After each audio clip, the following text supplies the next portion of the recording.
And as a result, Israel is a result of a national liberation movement of the Jews. Please talk about it. Last week you presented a book at MIT which argues exactly this point, and you supported this book. Now it's your time to talk about the apartheid against Jews. Okay, thank you. So your question, let me see if I understand. The question is, what about Israel being the result of a national liberation movement and the attacks on it? Is that the question? No, about the apartheid against Jews. The apartheid against Jews? Yeah, I don't know what in this building now. I don't. I don't. You had your question. You had your Say, question. if you're a Holocaust denier, fine, but I don't regard the Holocaust as apartheid. It's much worse than that. And you live Okay, well, you had your question. Sir, you had your question. You had your question. Fine. Housing on the stolen land. Sir, you had your question. Do you want to talk about the meeting at last week? I'm sorry I didn't raise the questions then, but I'd be happy to talk about it. Okay. Please answer. How do you feel? Okay, sir. Yeah. Sir, you had your question. All right. Next two, really brief, please. Really brief.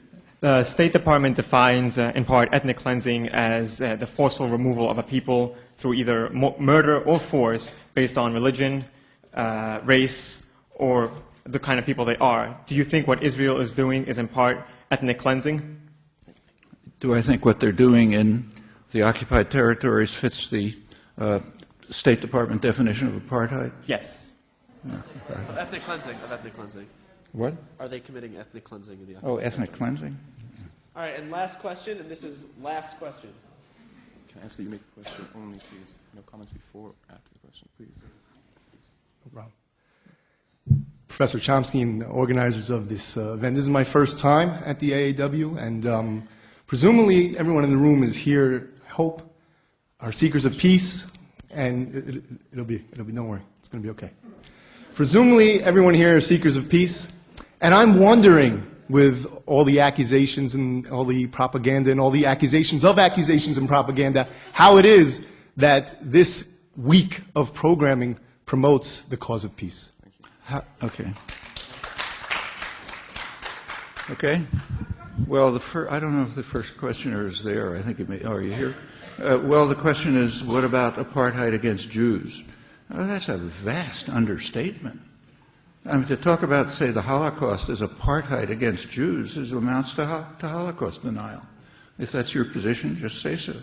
I mean, what the Judeicide was vastly worse than apartheid.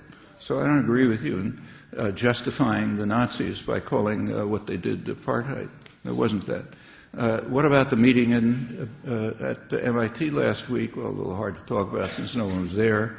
But there was a meeting in which I introduced a speaker a legal specialist who wrote a book, you can read it, and gave a talk on the legal background of the establishment of the State of Israel and what happened in 1949, 48, 49.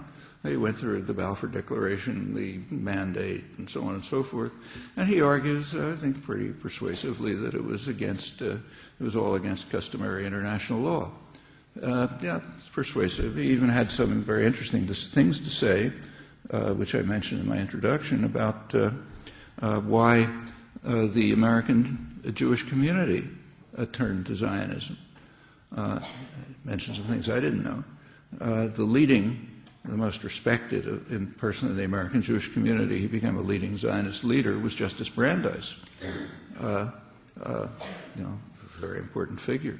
And it turns out that Justice Brandeis, around 1919, explained to Lord Balfour, author of the Balfour Declaration, why he was getting interested in Zionism.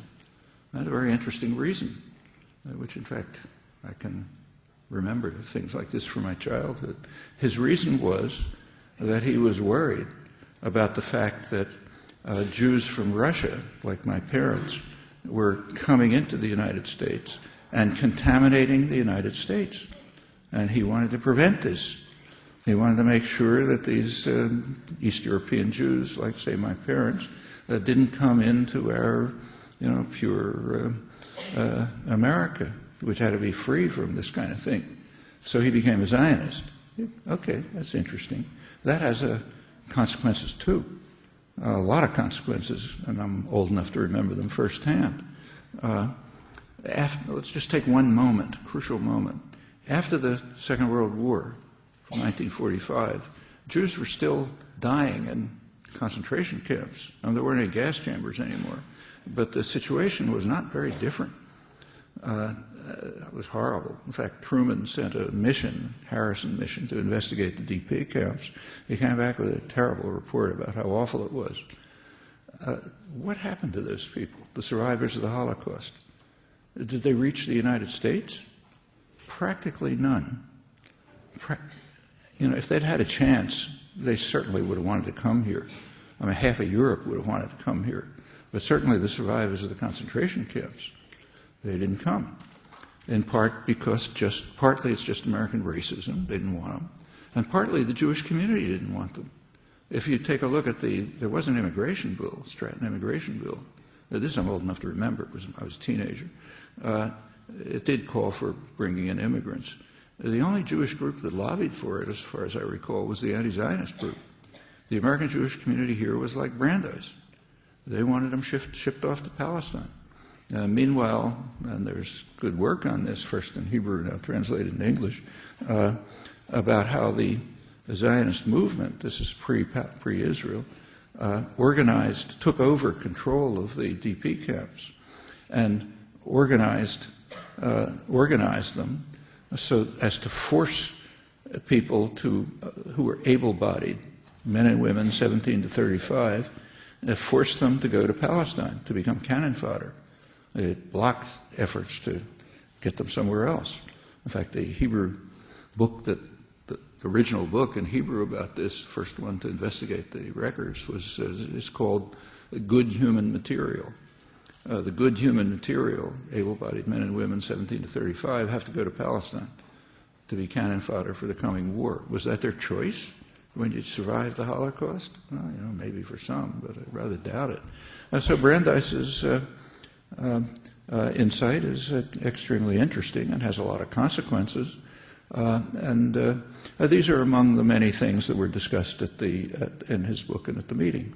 I don't see what it has to do with what I regard as your apologetics for the Nazis, calling the Holocaust apartheid. There's nothing much worse than that. What about ethnic cleansing? Well, there has been ethnic cleansing, and it's not even denied. In fact, the term ethnic cleansing didn't come into standard use until the 90s.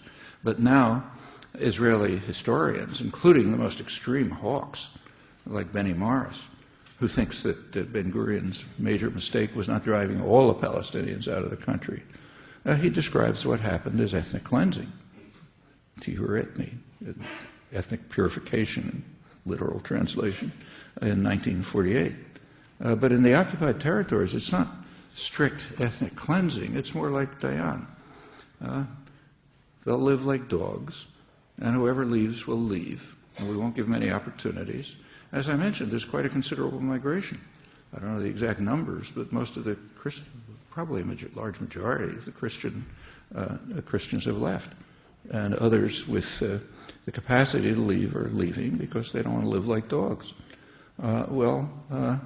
It's not, I wouldn't call that ethnic. I don't think it's ethnic cleansing exactly. Ethnic cleansing does apply to what happened in 48 and 49, but what's going on in the occupied territories is much more like apartheid. It's not exactly like South African apartheid. In some respects, it's not as bad. In other respects, it's much worse, as I discussed. Last question. I didn't remember. I didn't manage to write it down. Oh, how does the State Department definition apply to the occupied territories? Was that the question? Oh, sorry. How does talking about apartheid lead to peace? Oh, how does talking about apartheid lead to peace? Well, remember, we're talking about apartheid in the occupied territories. The way it leads to peace is quite direct. If the United States is the decisive actor for all the reasons I mentioned, if the United States agrees to to join the world on accepting a diplomatic settlement, that will overcome the apartheid type structures that are being imposed by the United States and Israel in the occupied territories. So the connection is very clear. I don't see what the question means, in fact.